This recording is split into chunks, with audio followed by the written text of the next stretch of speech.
In this video, we'll be looking more at the compressor section of Maximus. We'll be looking at how to work with envelopes to create your compression curve, as well as looking at working with the attack and release times, the look-ahead feature, and finally the soft clip-in feature.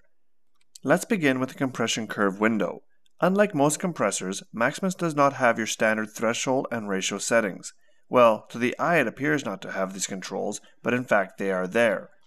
However, how you go about changing them is done in a non-traditional way. I'm going to assume that most of you have a general knowledge of what a compressor does, and for this reason, I'm going to take the basic approach for demonstration purposes. Maximus actually comes with 4 compressors at your disposal, a 3-band compressor and one more for the master or sum of the 3 individual bands. Each compressor works in the exact same way, so what goes for one band in terms of controls goes for all. I will be taking a look at the band separation later on in forthcoming videos. Okay, so the first thing we need to do is to select the desired compressor you want to work on. Do this by selecting the corresponding target. If you would like to solo the selected target or band, simply click on the solo button. With the solo button engaged, each target or band you select afterwards will automatically be soloed. By default, all Maximus compressors are set up with no compression being applied at all. However, there is a brick wall limiter that is applied at 0 dB, as shown here. First, we'll need to set the threshold to indicate at which level the compressor will kick in to do its job. This level will vary from track to track. In my example here, I'm going to set the threshold by placing my mouse over the envelope around -17 dB. This is shown at the bottom left-hand side of the user interface. Once I have my mouse at the correct level, I right-click to set the threshold point. The next step would be to apply my gain reduction. In most compressors, this would be done with a ratio setting. In Maximus, all you need to do is click on the next point above your threshold level and drag it down to the amount of reduction you desire. Immediately, you can hear the reduction. A tip for you here is to have a look at the compression envelope in the display area. This curve will give you a first-hand look at the compressor and gain reduction over time. Now that you have your gain reduction, the next step would be to set your attack and release times. Once again, another tip here is to keep your eye on the compression envelope in the display window.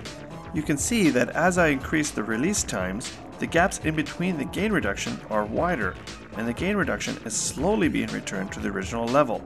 I often try to match the curve to the audio source so that the reduction curves looks to be a mirrored version of the audio input peaks, so that the reduction is only being applied to the peaks. I will then go through and repeat a similar process for each target or band.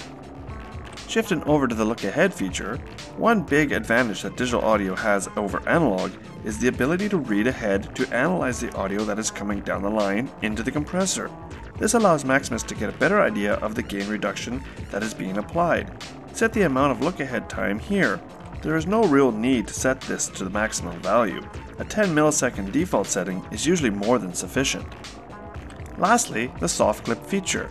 This feature allows you to smooth out the peaks that have passed through the compressor. It works by gradually reducing the volume between the saturation threshold and ceiling values, as opposed to a hard clip at the ceiling level. The soft knee type curve often gives a warm analog sound to your audio source. To use the saturation feature, simply set the threshold value to where you want the reduction to begin. The lower the threshold, the softer the curve, but keep in mind that the type of audio you're working on. A soft curve should match the genre. Next, set the out ceiling of the saturation. The peaks will not go beyond this upper edge of the pink box. Now that we have a firm grasp on the basics of the Maximus compressors, in the next video we'll be taking a closer look at the display window and various viewing options. I should also point out that in this video, we only truly scratched the surface of compressing audio with Maximus. In future videos, I'll be covering some more advanced uses of the Maximus compressors.